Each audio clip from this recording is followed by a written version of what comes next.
अस्सलाम वालेकुम viewers, welcome to my YouTube channel. आज हम स्टार्ट कर रहे हैं calculus with analytic geometry by S M. Yusuf. इस बुक के अंदर हमारे पास 10 चैप्टर हैं जिनको हम वन बाय वन डिस्कस करेंगे। बड़ा डिटेल से हम डिस्कस करेंगे और कोशिश करेंगे कि जो इसमें बेसिक कंसेप्ट्स हैं उनको डिस्कस किया जाए। तो स्टार्ट करते हैं आज का लेक्चर। पहला चैप्टर है हमारे पास real numbers, limits and continuity. तो स्टार्ट करते हैं हम जो है लिमिट से। और सबसे पहला जो टॉपिक है हमारे पास वो रियल नंबर्स है। रियल नंबर्स क्या होते हैं? जैसा कि हमने पढ़ा है कि रियल नंबर्स हमेशा यूनियन होते हैं रेशनल और इरेशनल का। ठीक है, तो फर्दर डिस्कस करने से पहले हम देखेंगे कि what is rational and what is irrational number. तो यहाँ पे हमारे पास रेशनल नंबर्स, तो रेशनल नंबर्स ऐसे नंबर्स होते हैं जिनको हम पी बाई क्यू की फॉर्म में लिख सकें। ये डेफिनेशन आप छोटी क्लासेस में पढ़ते रहते हैं, पी बाई क्यू की फॉर्म में, where P and Q are integer and Q is not equal to zero. और अगर इससे फर्दर आगे डिस्कशन के अंदर हम जाते हैं तो रेशनल नंबर्स ऐसे नंबर्स होते हैं जो कि क्या होते हैं हमारे पास। पहली बात है टर्मिनेटिंग, ठीक है, और दूसरी बात होते हैं रिकरिंग। ठीक है, दो चीज़ें होगी। देखें, डेसिमल या तो टर्मिनेटिंग होते हैं, मतलब है उनका आंसर जो है वो फिक्स होता है, जैसा कि आप सॉरी इसको आप ऐसे लिखते हैं 8/5, इसका आंसर क्या होगा 1.6। ठीक है, ये टर्मिनेटिंग डेसिमल है। इसी तरह जो है 1/3 है तो इसका आंसर 0.333, और ये क्या रहता है, जारी रहता है, इसका हमारे पास कोई एंड नहीं है। तो ये टर्मिनेटिंग है और ये नॉन टर्मिनेटिंग है। फिर नॉन टर्मिनेटिंग की आगे दो टाइप्स होती हैं, एक होता है रिकरिंग और एक होता है नॉन रिकरिंग। रिकरिंग ऐसे होते हैं जिनमें एक ख़ास सीक्वेंस से नंबर रिपीट हो रहे होते हैं, जैसा कि यहाँ पे 3 रिपीट हो रहा है। नॉन रिकरिंग ऐसे होते हैं जिनमें ना तो वो ख़त्म होते हैं और ना ही उनका कोई पैटर्न होता है रिपीट होने का। तो दो बातें हमारे पास, जो रेशनल नंबर्स हैं वो टर्मिनेटिंग होते हैं और क्या होते हैं, रिकरिंग होते हैं। तो ऐसे नंबर्स जो टर्मिनेटिंग होंगे या रिकरिंग होंगे या इनको उनमें सीक्वेंस से रिपीट हो रहे होंगे तो उन्हें हम क्या कहेंगे, रैशनल नंबर्स कहेंगे।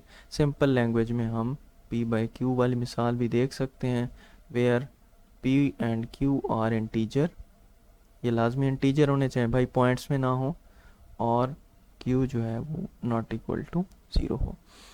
सिमिलरली हम जो है देखते हैं इरेशनल नंबर्स को। तो इरेशनल नंबर्स ऐसे नंबर्स होते हैं, वो जिस तरह एक टिपिकल डेफिनेशन है कि पी बाई क्यू की शक्ल में ना लिखें और ये वो। तो यहाँ पे हम देखते हैं कि ऐसे नंबर जो नॉन टर्मिनेटिंग हों और नॉन रिकरिंग हो। ठीक है, सबसे पहली बात यह है कि नॉन टर्मिनेटिंग होंगे तो फिर हम आगे फैसला करते हैं कि वो रिकरिंग है या नहीं है। तो नॉन रिकरिंग वाली एक कंडीशन भी इनके लिए काफ़ी है। ठीक है, और इसके साथ एक कैटेगरी हमारे पास इसके अंदर शामिल हो जाती है स्क्वायर रूट वाली, स्क्वायर रूट एन। ठीक है, अगर तो है एन जो है वो परफेक्ट स्क्वायर है, एन इज़ परफेक्ट स्क्वायर। अगर तो ये परफेक्ट स्क्वायर है तो ये हो गया आपके पास रैशनल। ठीक है, और इरेशनल कब होगा कि एन जो है N is not perfect square.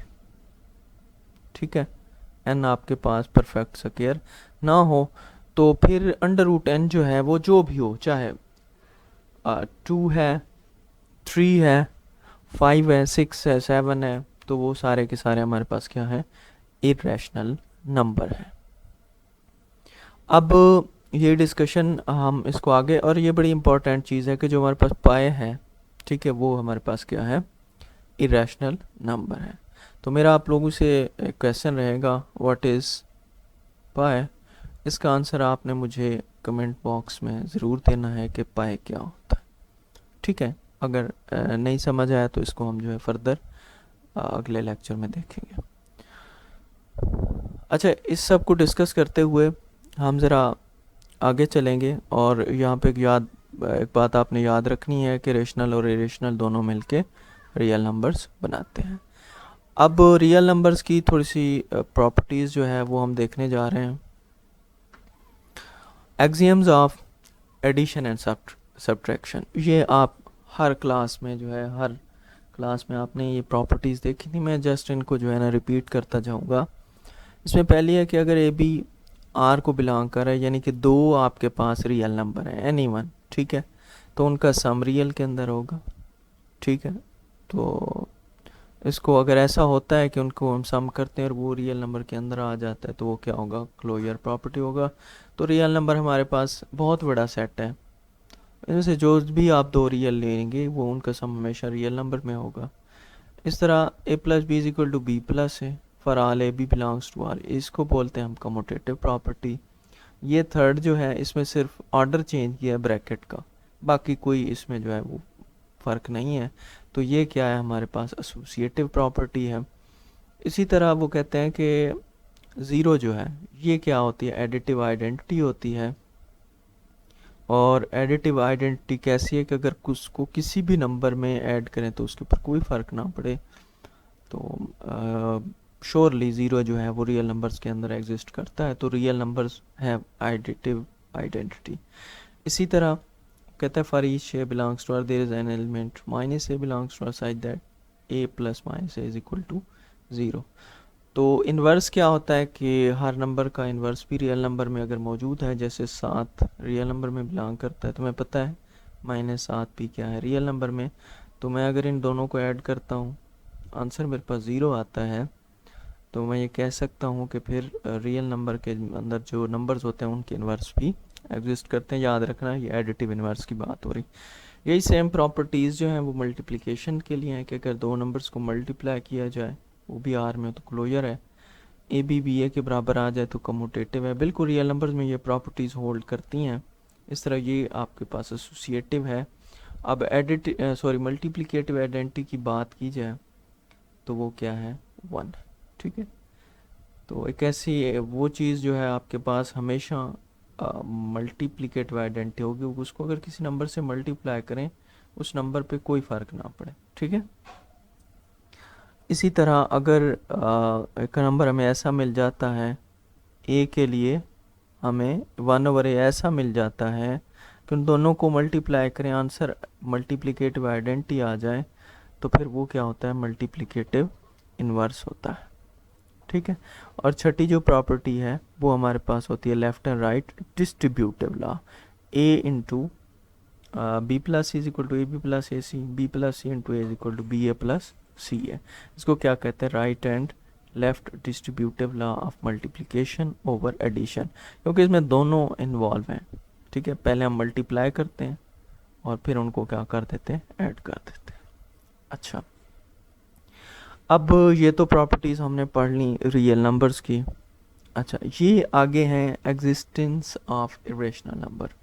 तो ये बड़े थ्योरम आपने हर क्लास में देखे हैं, यहाँ पे भी हैं, आपकी एफएससी के अंदर भी हैं।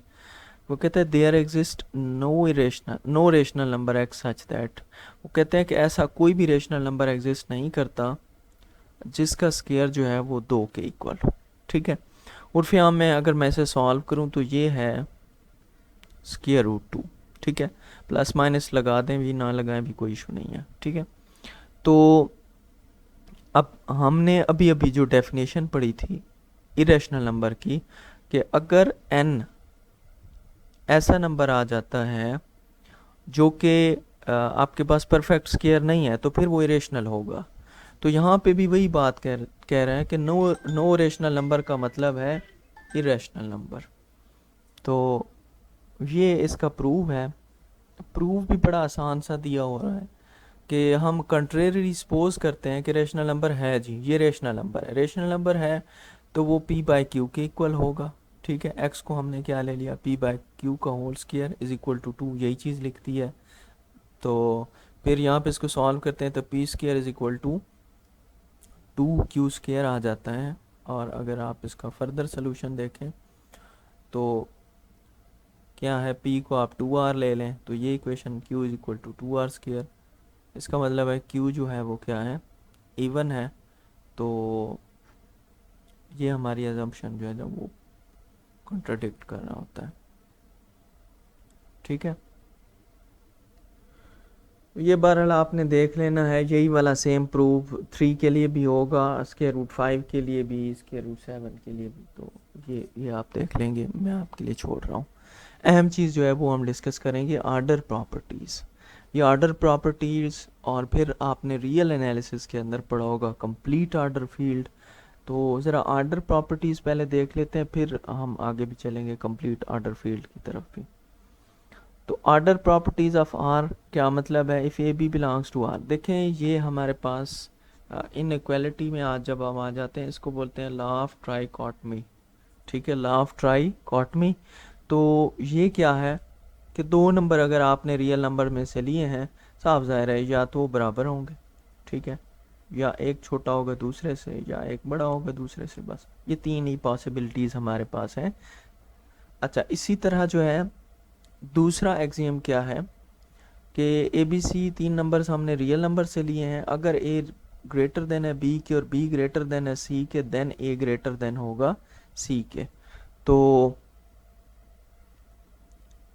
इसमें यह है कि अगर ए ग्रेटर देन बी के हैं और बी आगे से सी से ग्रेटर है, ठीक है, ये तीनों अगर रियल नंबर हैं तो फिर ए जो है वो ग्रेटर होगा सी से।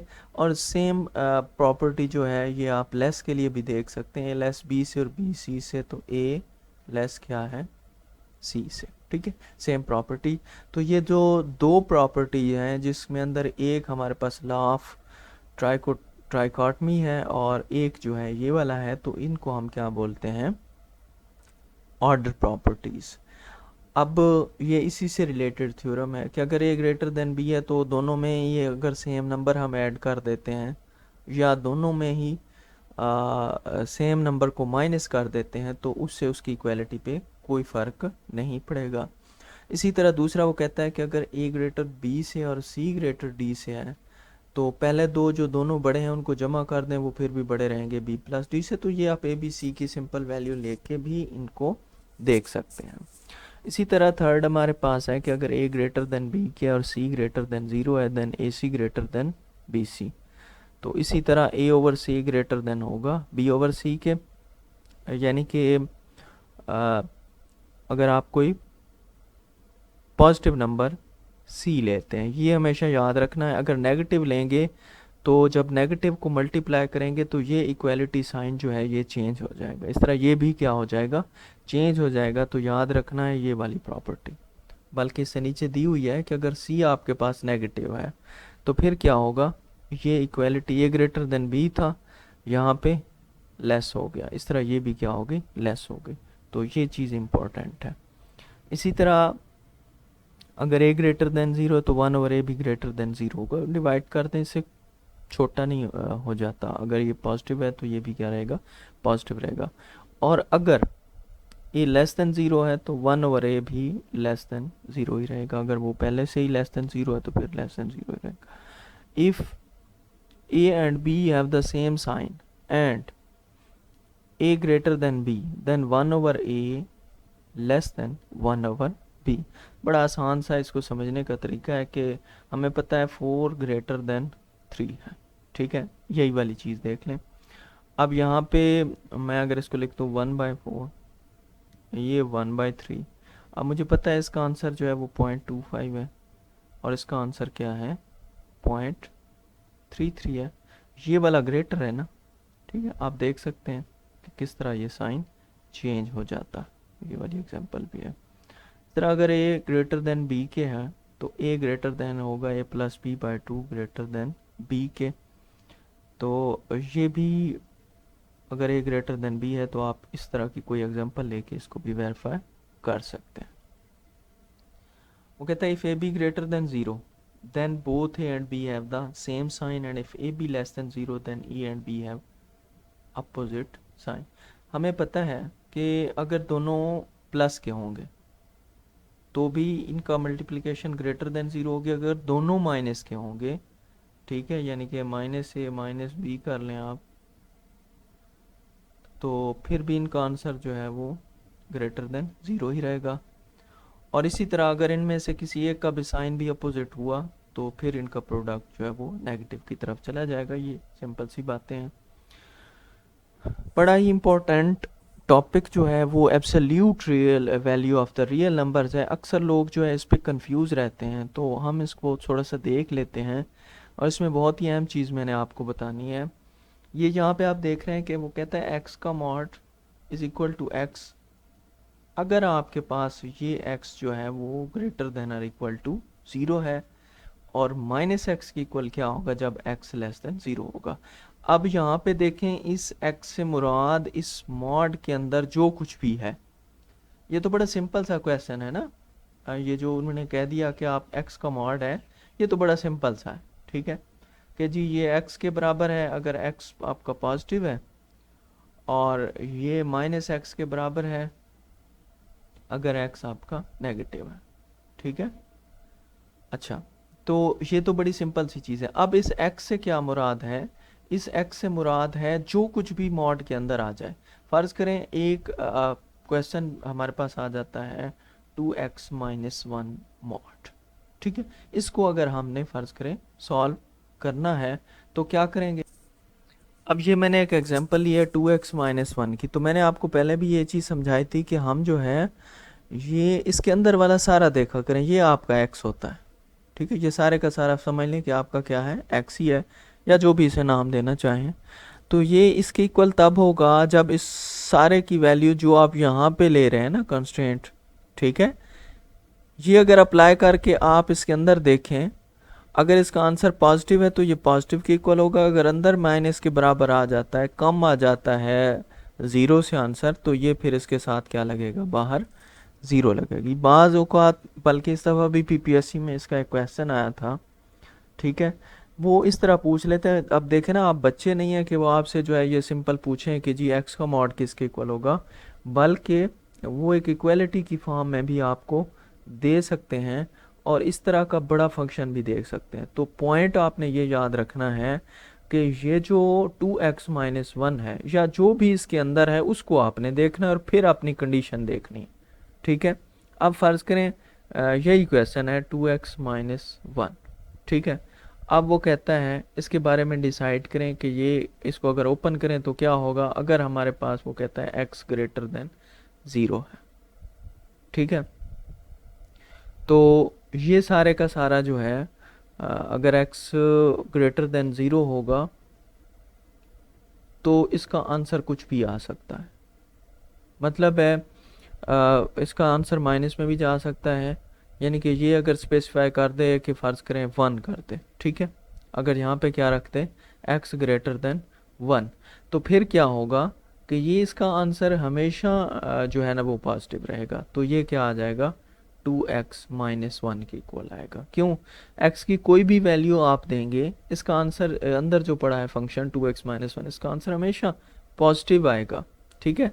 तो इसका मतलब है कि ये इसको जब ओपन करेंगे तो इसके इक्वल होगा। अगर इसकी वैल्यू 1 से लेस कर देते हैं तो उसमें हमारे पास पॉसिबिलिटीज़ हैं, ठीक है, कि उसमें जो है आंसर इसका जो है वो माइनस में भी जा सकता है। तो फिर जब उसको हम बाहर निकालेंगे तो वो किसके इक्वल होगा, 2x माइनस 1 के, इसके साथ क्या होगी, माइनस होगी बाहर। तो ये होती है हमारे पास एब्सोल्यूट वैल्यू। इसके ऊपर जो है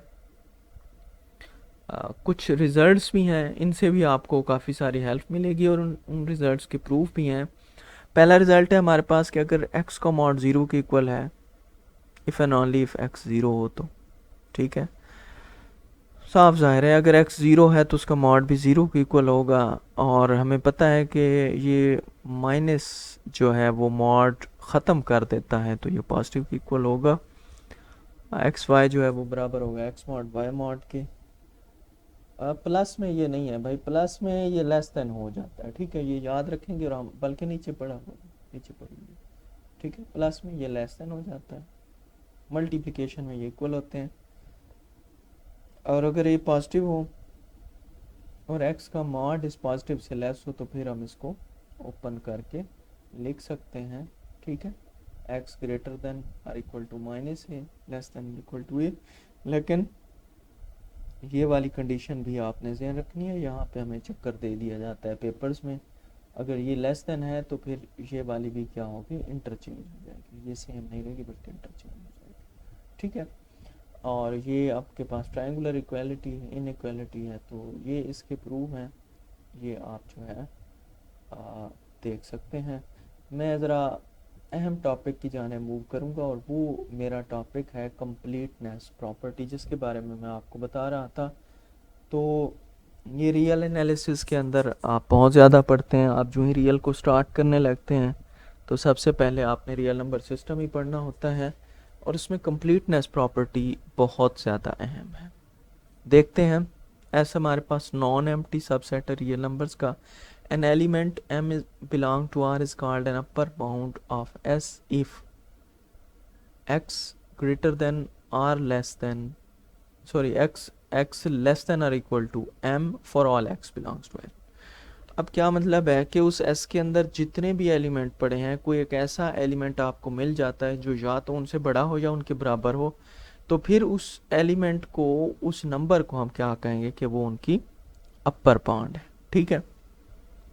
सेम चीज़ लोअर बाउंड के लिए कि कोई हमें ऐसा नंबर मिल जाता है वो या तो उनके इक्वल हो या फिर उनसे छोटा हो, सबसे छोटा हो, सेट के अंदर जितने एलिमेंट पड़े हैं उन सबसे छोटा हो, तो उसे हम किसका नाम देते हैं, लोअर बाउंड का देते हैं। ये दो डेफिनेशन है अपर बाउंड और लोअर बाउंड की। फर्ज करें ये 1 2 3 100 है, तो यहाँ पे हम देख सकते हैं कि 100 या 100 से जो बड़ा एक नंबर होगा तो वो इनसे बड़ा हो सकता है, बाकी कोई नंबर इन सब से बड़ा नहीं हो सकता।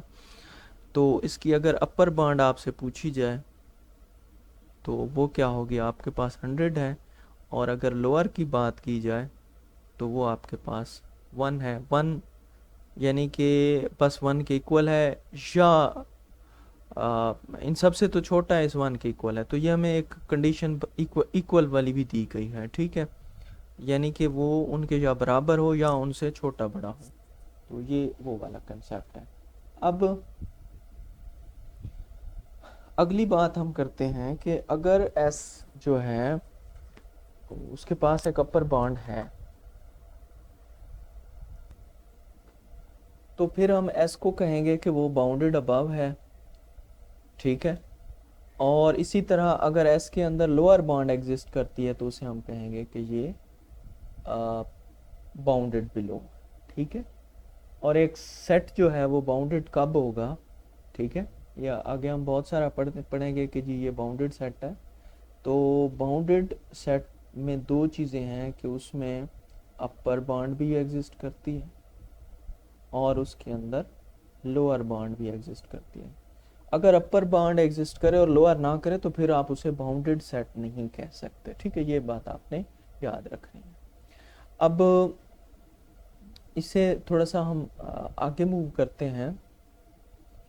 अच्छा, एक ये बात भी याद रखनी है कि अपर बाउंड जो है वो उससे ज़्यादा वाले भी होंगे। एक सेट है ना, फर्ज करें एक सेट 1 to 20 उन्होंने दिया है, तो 20 भी इसके अपर बाउंड है और 20 से बड़े भी सारे इसके क्या है, अपर बाउंड है, ठीक है। और इसी तरह 1 जो है इसकी क्या है, लोअर बाउंड है। तो इस 1 से छोटे जितने भी हैं वो भी सारे क्या हैं, लोअर बाउंड्स के अंदर शामिल हैं। अच्छा, इसमें एक और एग्जांपल है 1 1/2 1/2 1/3 अप टू 1/n। तो यहाँ पे हम देख सकते हैं कि 1 जो है वो सबसे बड़ा है। इसको थोड़ा सा मैं ओपन करके अगर लिखूँ, फर्ज करें ये 1 है, 1/2 को मैं 0.5 लिखता हूँ, आपको जल्दी समझ आएगा। 0.3 आएगा, और अगर 4 लेंगे तो 0.25 आएगा, 5 लेंगे तो 0.20 आ जाएगा, अप टू सो ऑन। तो हम यहाँ से आप देख सकते हैं 1.5 0.3 0.25 0.2, ये क्या कम होता जा रहा है। तो 1 यहाँ पे क्या है, सबसे बड़ा है। तो 1 जो है इसकी क्या है, अपर बाउंड है। और देखो ये सारे कहाँ पे मूव कर रहे हैं, अल्टीमेटली ये अप्रोच कर रहे हैं ज़ीरो को, तो ज़ीरो जो है वो क्या है, इसकी लोअर बाउंड है।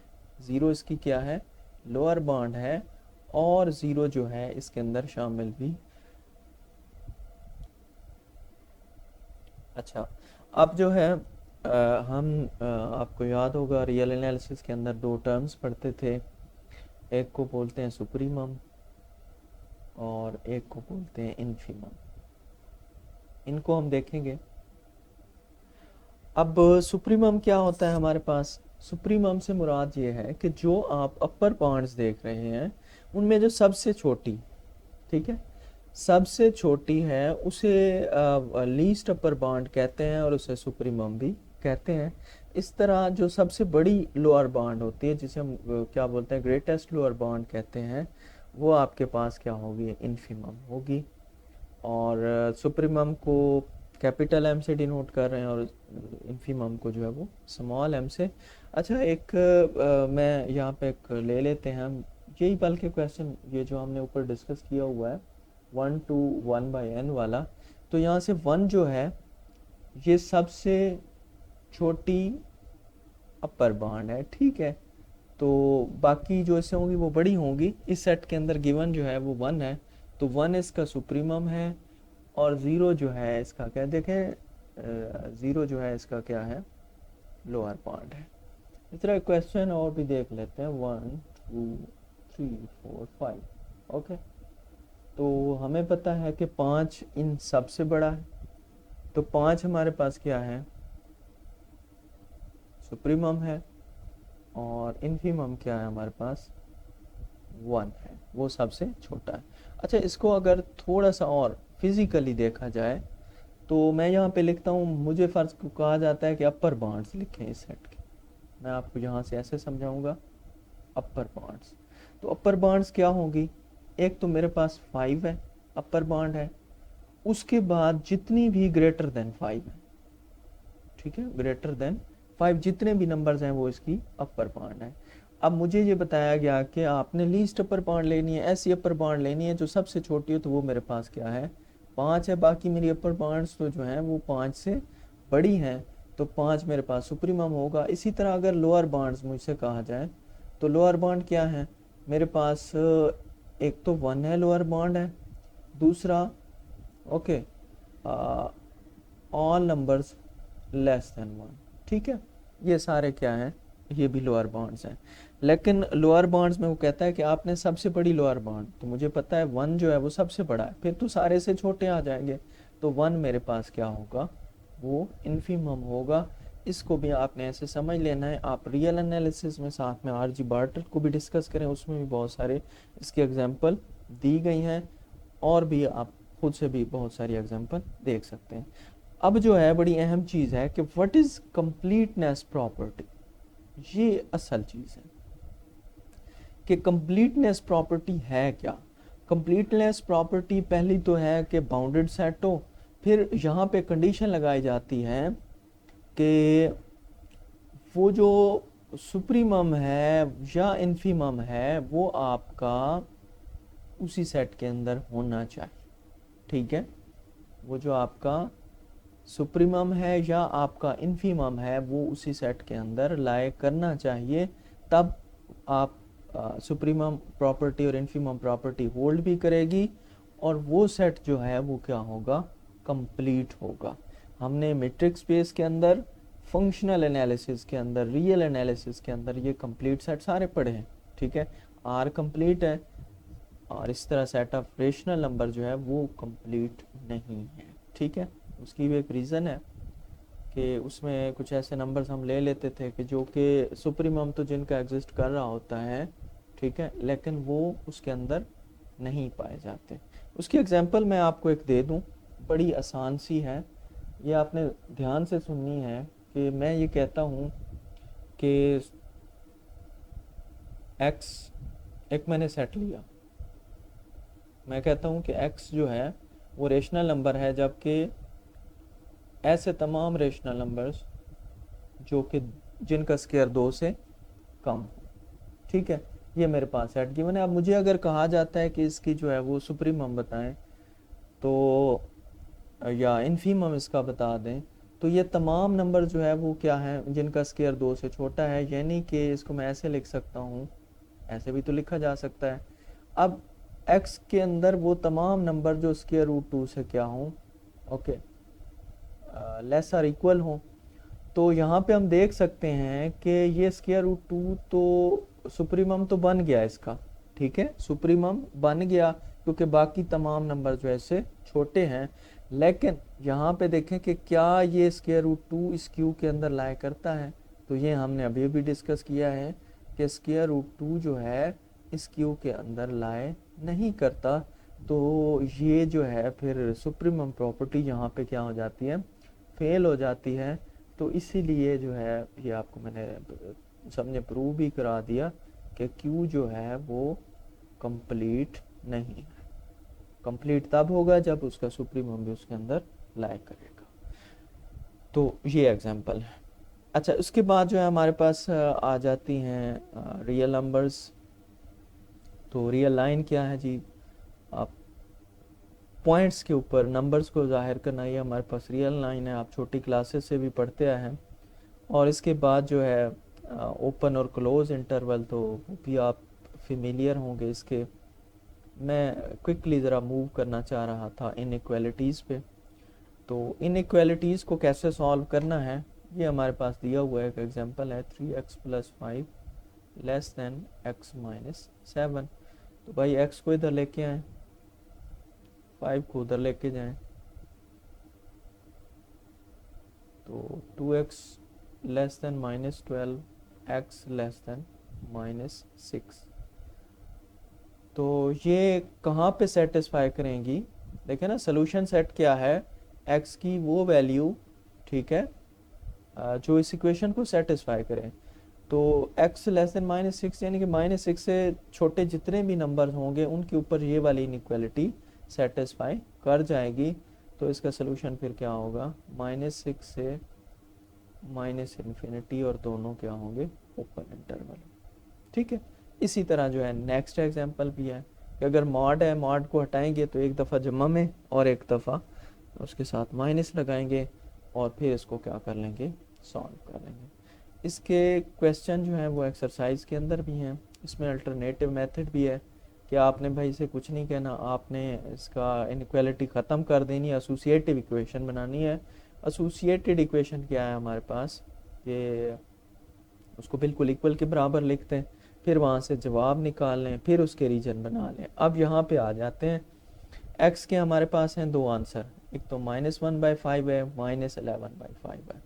तो साफ ज़ाहिर है ये -0.2 के इक्वल है और ये इक्वल है किसके जी, -2.2, ठीक है। तो यहाँ पे आप देख सकते हैं कि 3 रीजन हमने बनाए हैं, एक A है, एक B है और एक C है। अब आपने करना क्या, आपने ये वाली वैल्यू पे चेक नहीं करना, बल्कि आपने इस रीजन के अंदर चले जाना है, कोई और सिंपल सी वैल्यू ले लेनी। जैसे ये -2.2 था ना, बाकी से इधर छोटे ही होंगे सारे, तो मैंने -3 ले लिया। उसके ऊपर जो है ये इक्वालिटी सेटिस्फाई हो रही है, ट्रू है। अच्छा, यहाँ पे दरमियान में अगर मैं लेना चाहता हूँ तो -1 ले लिया, इसके ऊपर इक्वालिटी सेटिस्फाई नहीं हो रही, तो ये वाला पॉइंट जो है हमारे सोल्यूशन सेट में शामिल नहीं होगा। इस तरह 0 पे सेटिस्फाई हो रही है, यानी कि इसी रीजन के अंदर, तो ये जो है हमारा क्या होगा, ये दोनों ट्रू हैं, तो ये दोनों रीजन जो है हम क्या करेंगे, अपने सोल्यूशन के अंदर शामिल कर लेंगे। तो फर्दर इसके ऊपर एग्जांपल हैं, ये अब आप लोगों के ज़िम्मे हैं, आपने इसको देखना है, और अगर इनमें कोई प्रॉब्लम आती है तो आपने मुझे ज़रूर बताना है। नेक्स्ट हमारा टॉपिक है फंक्शंस का, तो इंशाल्लाह कल के लिए हम ये अपना टॉपिक रखते हैं। कल इंशाल्लाह हम फंक्शन को डिस्कस करेंगे और इसी तरह फर्दर मूव करते जाएंगे। ये क्लास में सबके लिए पब्लिक रख रहा हूँ, तो इसके बाद जो है कोई भी अगर प्रॉब्लम हो तो आप कमेंट्स में, या आपको वैसे भी व्हाट्सएप पे एक्सेस है, आप मुझसे लाजमी जो है ना वो डिस्कस कीजिएगा। मिलेंगे नेक्स्ट वीडियो में, तब तक के लिए अल्लाह हाफिज़।